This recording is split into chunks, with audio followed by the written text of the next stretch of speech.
Good afternoon student. आज का हमारा टॉपिक है फॉरेन ट्रेड और ये हमारा लास्ट टॉपिक है इस सेकंड चैप्टर का। देखिए स्टूडेंट, फॉरेन ट्रेड होता क्या है। Foreign trade in India includes all imports and exports to and from India. मतलब फॉरेन ट्रेड मतलब ये था कि जो जितने भी गुड्स थे इंडिया में, ठीक है, इंडिया के ज़्यादातर जो भी फंक्शन होते थे, वर्क होते थे, ठीक है, तो वो ज़्यादातर इंडिया में आना, फॉरेन कंट्री से आना और यहाँ से एक्सपोर्ट होकर जाना, ये हमारा क्या था, फॉरेन ट्रेड था। India entered into plan development era in 1950s and that time import substitution was major elements of India, ठीक है, trade and industrial policy. In 1950 India share in the total world trade was 1.78%। ये कह रहा है कि India का 1950 तक, ठीक है, उस टाइम क्या था कि बहुत ज़्यादा क्या था, आपका इंपोर्ट एक्सपोर्ट होता था दैट टाइम। वो तब उसके बाद क्या आया, वो चेंजेस आए, that is a import substitution, कि अब हमारे पास क्या होना चाहिए, इंपोर्ट का सब्स्टिट्यूशन होना चाहिए कि इंडिया खुद फॉरेन कंट्री के जो प्रोडक्ट पर डिपेंडेंट ना होकर खुद का अपना क्या करे, एक प्रोडक्शन करे। ये मेन चीज़ था, ठीक है। देन क्या कि 1950 इंडिया शेयर टोटल वर्ल्ड कितना था, 1.7% था। तो इंडिया की ट्रेड पॉलिसी क्या आई, इंडिया ने की जो ट्रेड पॉलिसी थी उसमें सबसे पहले था इंपोर्ट सब्स्टिट्यूशन। मतलब कि इंपोर्ट हमें नहीं करना है, फॉरेन कंट्री से गुड्स को नहीं मंगाना है, उसकी जो सब्स्टिट्यूट क्या करना है, अपने होम कंट्री में क्या करना, प्रोडक्शन करना है। In order to be self reliant in vital sector, जो इंपॉर्टेंट सेक्टर था, इंडस्ट्री सेक्टर था, आयरन सेक्टर था, एग्रीकल्चर सेक्टर था, जो भी आपके कॉटन इंडस्ट्री सेक्टर था, जो भी इंडस्ट्री में सेक्टर था, उसमें क्या था, सेल्फ रिलायंट होना है, जिसको आज के दौर में हमारे पीएम साहब कह रहे हैं कि आत्मनिर्भरता, ठीक है। तो वही चीज़ इसमें भी है कि in order to be self reliant in vital sector India has followed the strategy of replacing क्या, many imports by domestic production, कि अब हमें क्या करना है कि फॉरेन कंट्रीज़ की जितने भी प्रोडक्ट को क्या करना है, हटाना है, ठीक है, रिप्लेस करना और अपनी डोमेस्टिक प्रोडक्शन को बढ़ाना है। इन द फर्स्ट 7 प्लान में क्या बना था, trade was captive by inward looking trade strategy, technically this strategy called import substitution. मतलब ये कहा था कि अपने यहाँ देखना है, क्या करना है, अपने ट्रेड स्ट्रैटेजी बनाना है, ताकि एक टेक्निकली तौर पर क्या सके, ताकि हम अपनी जो प्रोडक्शन इंक्रीज़ कर सकें और इंपोर्ट की जगह कोई सब्स्टिट्यूट ढूंढ सकें। तो सब्स्टिट्यूट क्या, खुद का प्रोडक्शन इंक्रीज़ करना। Import substitution refers to policy of क्या, replacement of substitution of import by domestic production, जो मैंने भी आपको बताया।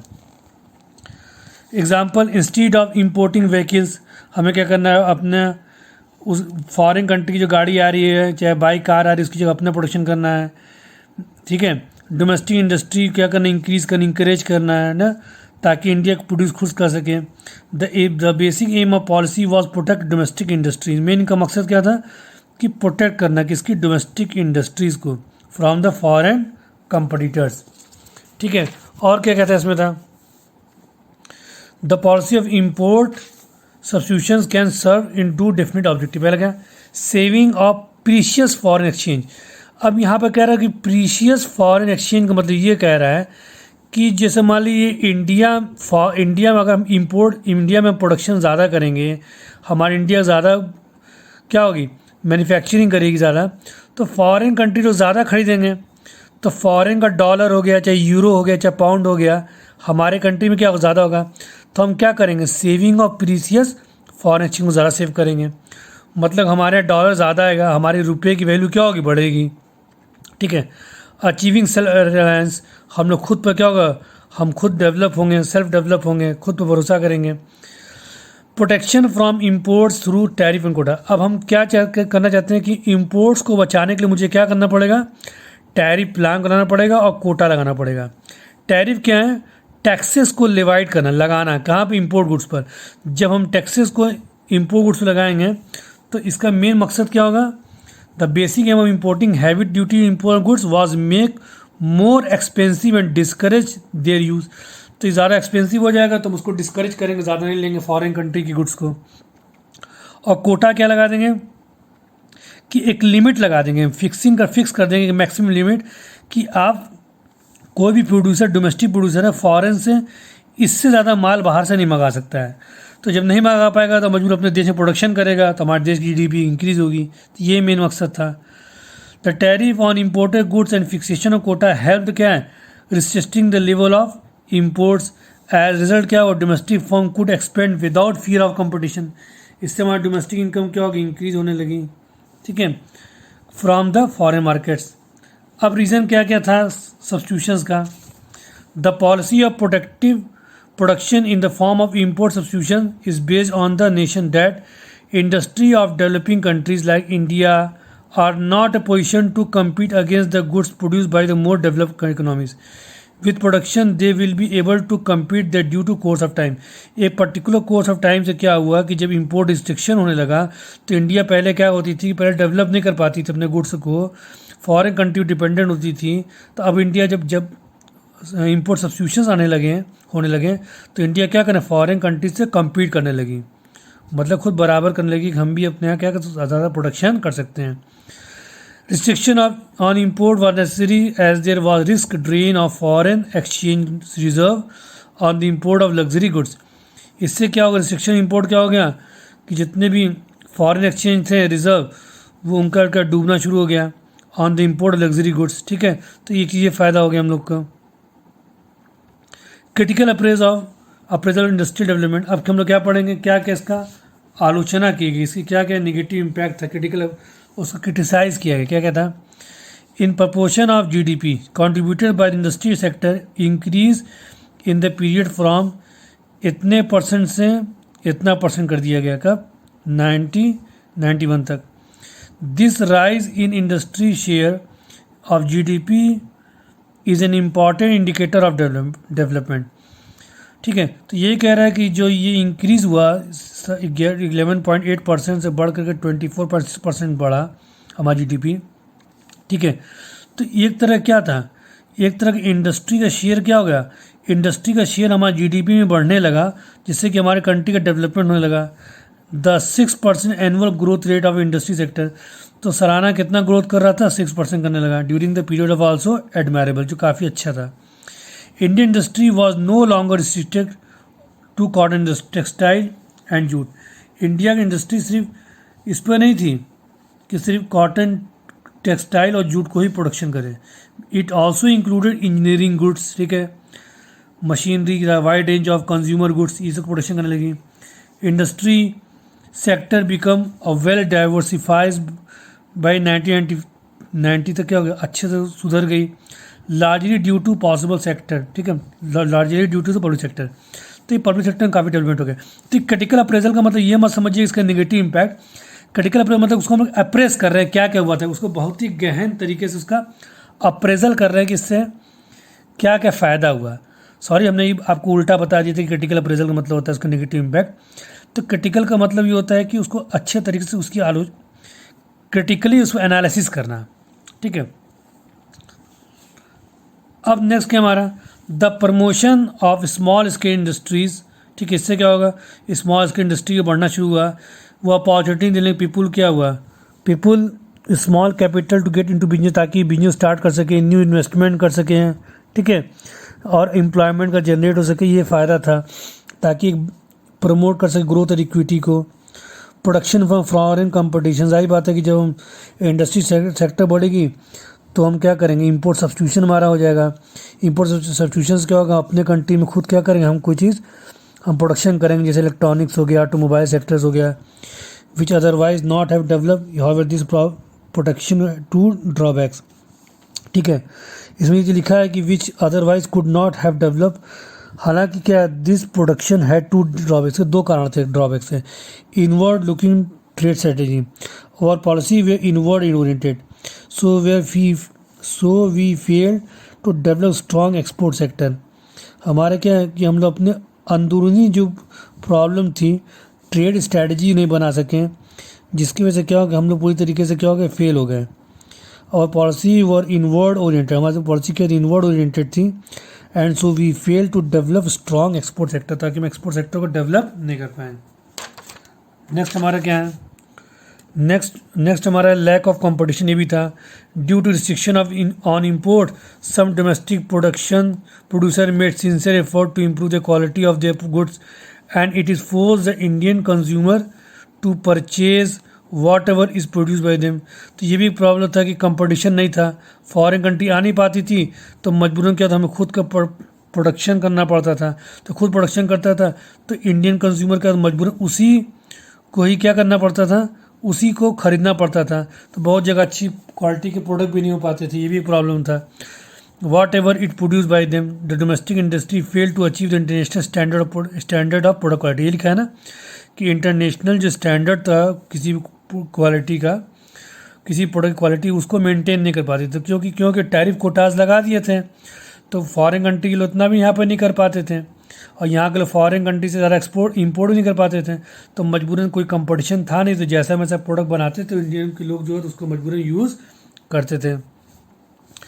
नेक्स्ट क्या हमारा लाइसेंसिंग पॉलिसी क्या है, which help government monitor the control the industrial production. However excessive regulation of government created two difficulties, misuse लोग करने लगे। फिर गवर्नमेंट ने क्या कि लाइसेंसिंग पॉलिसी बना दी ताकि मॉनिटर कर सके कि इंडस्ट्रियल प्रोडक्ट किस तरह से बन रहा है, क्या बन रहा है। It was misuse by industry houses, some big industry would have license not for starting new firm. इसमें कह रहा है कि इसका भी मिस यूज होने लगा, क्यों, क्योंकि it was misuse by industry houses, some big industries would get a license not for starting new firm but prevent competitor from starting new firms.